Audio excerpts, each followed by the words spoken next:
Randy, the other lie is that they've set up more companies than any other government. More factories.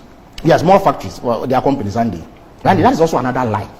To begin with, Dr. Bawumia and his boss, Nana Akufo-Addo, have not set up one company. All they have done is that they have attached themselves to people's companies. Randy, since 1997, there has been a government policy that gives tax incentives to anybody who wants to set up. And there have been hundreds of companies set up before Dr. Bawumia became vice president. Randy, I am able to tell you, if you give me the opportunity, I will recite 147 companies that were established between 2013 and 2017 January. Indeed, let me go ahead and tell you that at least 11 of the so-called one district, one factory projects that they tout were companies that we funded prior to the coming into office of the Bawumia administration. One of them is called Volta Forest Products Limited. Randy, as far back as 2010, we gave them 2.25 million Ghana cedis, and they are into forest and timber products. There's another one called Fienza Industries Limited. They are based at Nkrofo. Indeed, as for them, by 2002, they have received funding from the Kufuor government. Agro Farms Limited received 4.4 million Ghana cedis in 2015. Yet they are captured on page 8 as the number 28th company on the list that they've shown as one district, one factory initiatives. Degan Farms Limited, they received a total of 3.8 million Ghana cedis in 2018. They are based at Isoyaman and they are into fish processing. They are number 35 on their list. Bibiani Logging and Timber and Lumber Company Limited, Asamoah and Yamwa Farms Limited, they received 764,000 Ghana cedis in 2013 from the NDC government to boost their operations. Home Foods Processing Limited received 1.7 million. I could go on and on and on. So if you give me the opportunity, I will recite 147 companies for you. And on this program, I have showed you the sources. They are here. They are here. I'm not lying. I am challenging Dr. Bawumia directly to put out a list of everybody they say they've employed. The so-called 70,000. I am saying it is 216,000 based on the budget. And even that one, Randy, I have added the projection they made for 2021 in the budget statement. It's on appendix 7 of the budget statement that Honorable Chairman Sabusu read on behalf of Ken Uforiata in March this year. So they must cut out the lies and stop thinking that Ghanaians are dullards and that they can say anything and get away with it. Right? Let me come to digitalization. You see, long before Dr. Bawumia was even picked by Nana Akufo-Addo to become his running mate, President Kufuor had begun what we call the e-Ghana project, which essentially involved automating the services of public sector organizations. And all this noise about digitalization is about that. Essentially, government agencies are automating their services. And I say that these are things that middle level bureaucrats, at most, it is a minister. When I was deputy communications minister, some of those things, myself and Dr. Mani supervisor, Dr. Atabuatin, and before him, Mr. William Tebi, were in charge of it. It is nothing extraordinary that becomes the safe haven, the abode, the hideout for a vice president who has been battered by the economy and is seeking refuge. After President Kufuor's e-government project in 2006, we came in and launched what we call the e-transform project. Randy, in May of 2014, we got $97 million from the World Bank to undertake this e-transform project. Look, I have the project document here. If you go between pages 7 and page 18, they list the project components. All of them are part of the things that Dr. Bawumia goes touting that they've done. Indeed, when you talk of digitalization, essentially you want to leverage ICT opportunities to enhance services and promote transactions. There are two components. You lay down the infrastructure. That becomes the vehicle upon which these services ride.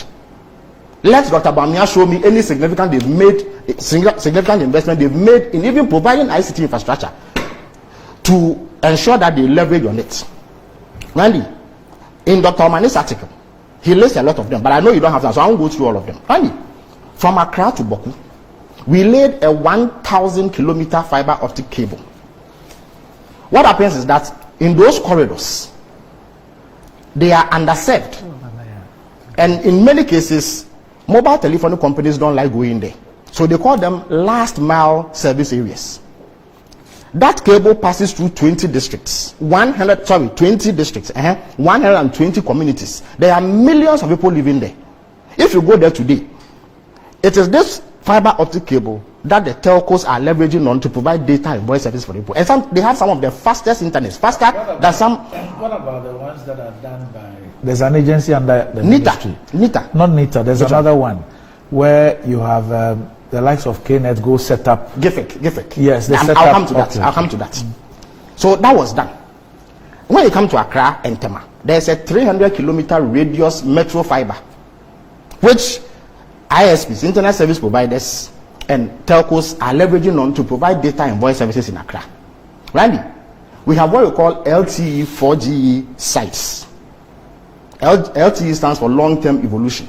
4G is fourth generation services. We built 120 of these sites in underserved communities. There are places where the telcos won't go. So in those places, there's internet service providers who render data services and allow people to make calls over data with using internet. 120 of them. I can give you the breakdown, but you don't have time. In addition to this, Randy, we have the biggest data center in the whole of West Africa. It's in that Ministry of Communications building at Ridge. About 3 floors in the ground. There's a massive data center. It has 600 rack space. And it provides opportunity for finance companies, IT companies, insurance companies, and public organizations to store massive data to avoid what we call a single point of failure. We did another one in Kumasi so that when this one fails, we can rely on it. When you come to the Accra Data Center, that is what we call a grade A plug and play facility. That creates opportunities for IT companies to set up, those into business process outsourcing and what have you. We did all of that. Over 70 enhanced community information centers were built so that people in remote communities who have never seen a laptop before can go there and have access to internet services. So this is the digital part, the infrastructure part. When you come to digital applications, there are 3 things. There's what you call government to government services. That basically involves networking government agencies. So because of the 120 LTE sites that we did, all district assemblies are connected. We provide 24/7 around the clock Wi-Fi services for them. Look, the Flagstaff House, almost all ministries and several agencies were connected because of that thing. That is the government to government service. We provide them domain names so that now they can have their own email identity. We provide wide area network services for them. There's also a second component called government to citizens, and that is where the e-services comes in. Randy, in 2012, under the leadership of Honorable Haruna Idrisu, government launched the e-services platform, which essentially allows a number of government agencies to render services online. So this passport application, DVLA, applying for a license, applying for a birth certificate or a death certificate, applying to the police to do a background check or some DNA tests, registering a company online at Registrar General were all available. On 17 December 2014, Mr. William Tebi, he was the Director General of NITA, he revamped that e-services platform and integrated it into the epay.gov.gh platform so that you not only access the service, but you can actually pay using credit cards, debit cards. You can use Momo. And for the avoidance of doubt, mobile money was introduced in Ghana in 2009. The interoperability service was underway. Dr. Bawumia cancelled it. We contend that his claims that there was inflation is a flat lie and that there was no inflation. It is his usual pedestrian propaganda that led him to create the impression that if you have a BOT with somebody who is using his own resources to do something for you and recover it over time, the 1.6 billion they mentioned is the entire outlay for operating that facility over the period of time that they were into that contract with the government of Ghana. So I dismiss that lie of inflation. He simply cancelled it and replaced it with another one. That is all. But it predates him. It is not his idea. It is not his vision. He didn't do zilch. He came to meet it. I used mobile money before Dr. Bawumia came to power. And indeed, interoperability even existed elsewhere before he came to power. So it is nothing new, it is nothing unique, it is nothing peculiar. Now, back to the government services. So, if you notice, recently they went to launch this government e-services as if it was theirs. Randy, let me put it on record. It was launched on 17 December 2016. Indeed, 7 clear years ago. Indeed, if you look at the very last page of the Green Book, which would be page 211, this is it. We list, I don't know whether your camera can capture it. We list all the services. We list all the services there. Randy, how would we have known 1 whole year before Bawumia became vice president that we were going to do e-services? So this is not appropriation. We did it. At best, he can say that they have enhanced the features there, which is normal. It is great. There's no problem. But no impression should be created that indeed he has done something novel. Randy, again, under this e-services bit, we have the e-governance component, and that is where e-transform comes in. So under e-transform, there were a number of things that were to be done. Randy, we had something like e-procurement, e-justice, e-cabinet, e-health, e-workspace, and e-parliament. In 2019, I think sometime in May 2019, Dr. Bawumia went to launch the e-procurement bit. And you read the story. Read the story that accompanies it. The story makes it clear that this e-procurement thing is the World Bank $97 million project that started in 2014. So it is not Dr. Bawumia's handiwork. He came to meet it. He only went to inaugurate it. When he came into power, there were commitments that had been made by the government of Ghana with the World Bank to do this. All the money that was used for it, this particular e-procurement bit cost $5 million. It didn't come from Dr. Bawumia. I heard him saying that all the things he has done have been financed by the private sector. That is not true. The e-procurement bit cost $5 million. It was financed by the World Bank under our e-transform project. Nana Akufo-Addo, President Akufo-Addo, I beg your pardon, also went to launch the e-justice system in March 2019. And again, read the story, read the speech of the Chief Justice. She made it clear that this is a project under the e-transform project, the e-justice component. I think that one cost about $6 million or so. Indeed, before the e-transform, we had already done some work that made it possible for the judiciary to have teleconferencing facilities, so judges could interact with each other across regions. Under e-health, Randy, Kolebu Polytechnic, the Zebula District Hospital, the Wa Regional Hospital were taken through a pilot project, after which contracts were awarded for implementation. Maybe they can give us an update of where that is. That one too, for the avoidance of doubt, is a direct result of the e-transform project. Randy, e-cabinet. And this one I know because there were occasions that I represented my boss in cabinet. At least 20 cabinet sessions were held under this e-cabinet arrangement, where we didn't have to take tons of documents to cabinet. E-parliament. You can go to parliament and ask them. When the e-parliament arrangement began, what we call a software requirement specification had been done long before they came to power. And then there is what we call e-workspace, to make sure that government agencies don't need tons of documents to operate. This was done. And several ministries, including the communications ministry where I used to work, Registrar General, Controller and Accountant General, all those agencies were brought under this particular project. So there's nothing unique, original, extraordinary about migrating government agencies to provide online service. And Randy, there's a clip that I gave to your producers, and I hope that they play it. This claim that they were the ones who had introduced online application for passports is completely false.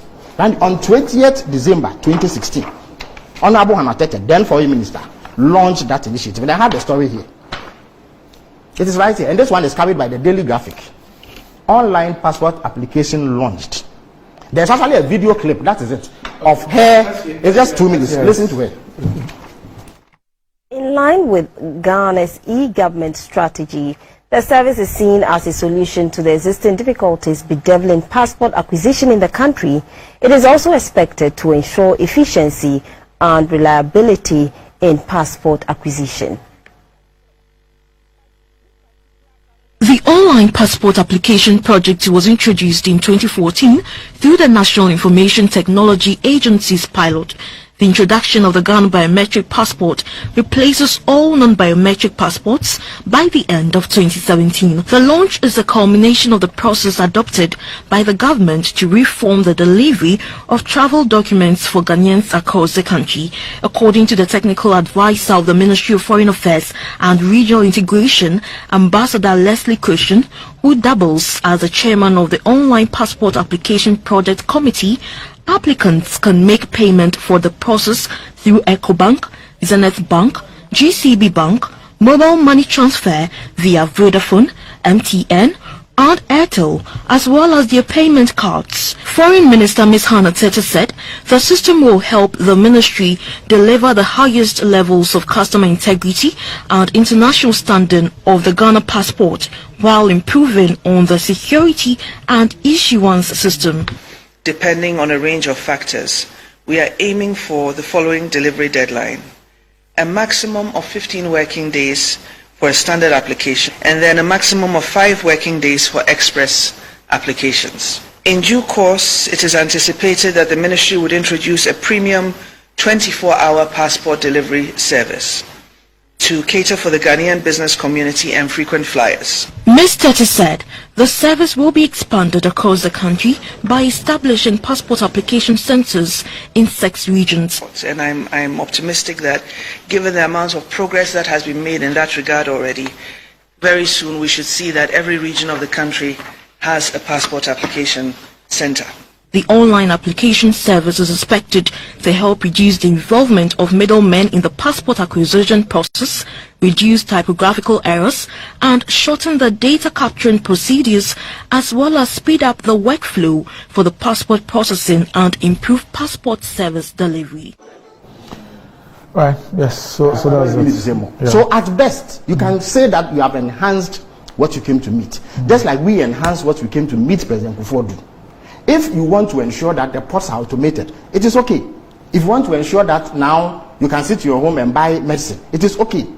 If you want to ensure that there's a national ID system, I mean, indeed, that national ID system started under President Ofosu. Randy, the contracts that they are using were contracts they came to meet the NDC had entered into. There were attempts to do a national... You also, like you alluded to, you also met some that... Absolutely. Randy, that's why I have been candid to tell you that this whole digitalization process began much earlier. There was something called e-government. I'm sure if you speak to those who were in Mr. Kufuor's cabinet, they will be able to shed more light on it. So I will not come and sit here and pretend that even though perhaps we did the largest chunk of the work, the government before us didn't know anything. And yes, I heard a most bizarre and ridiculous claim, unfortunately from my friend Kojo Oponkroma, that before Dr. Bawumia, nobody was championing digitization. And I didn't understand exactly what he meant. So that if you go and mount a platform on Ashesi, speak to impressionable students and target a certain section of the populace with misleading claims, that is when you have championed digitization. But if you do all the things that I've outlined, you haven't championed digitization. What kind of propaganda, what kind of politics is this? So yes, Randy, digitization offers convenience. And that is a watchword, convenience. But it does not replace the work that has to be done to manage the economy properly. It does not replace the work that has to be done to ensure that people can afford basic goods and services. At the moment, people cannot afford it. And all indications are that it is going to get worse because of the mess Dr. Bawumia supervised last year, which has led us into this economic crisis. When you go to the pump, Randy, to buy fuel, the fact that you can pay through mobile money hasn't made the fuel cheaper. It is expensive and people are crying. When you go to a restaurant to eat, you can pay for your food through mobile money. Randy, I also haven't been to the bank in a while because I use the mobile banking application. But it hasn't made my payments cheaper. It has not made the cost of fuel more affordable to me than it was. It hasn't made the cost of getting by more affordable than it was. So let them tone down on this rhetoric.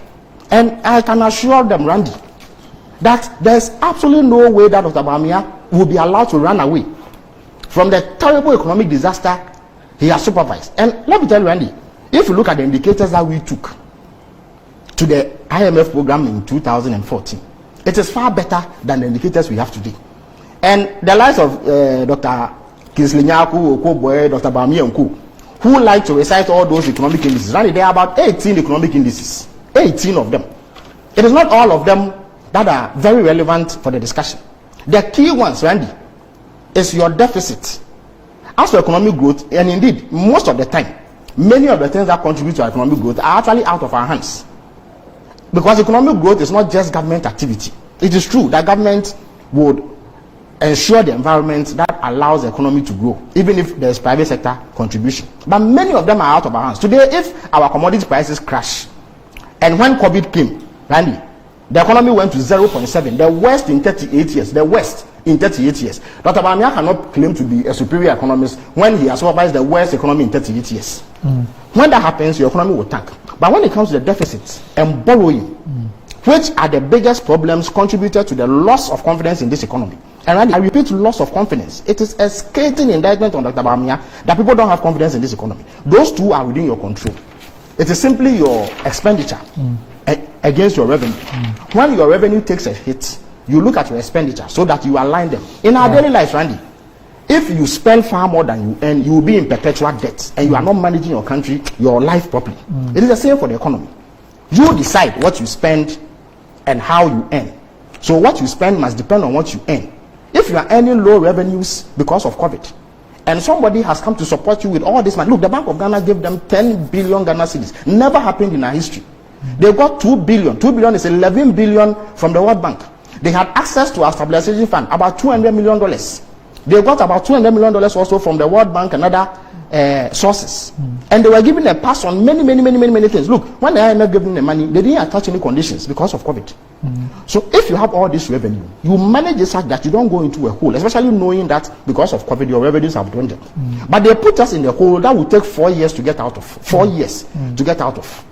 And they don't want to take the hard decision. Look, Randy, they had an opportunity in 2019, which was made available again in 2020. They call it the DSSI, the Debt Service Suspension Initiative, which meant that if they had gone, and it's an IMF program, if they had gone, the IMF would have ensured that at least the part of our revenue we use to service our debts is reduced, because they gave them a deferment. This year we are using 35 billion Ghana cedis to service our debt. Imagine that even if we got half, about 15 billion that we are not using to service our debt, it will meet many of our needs.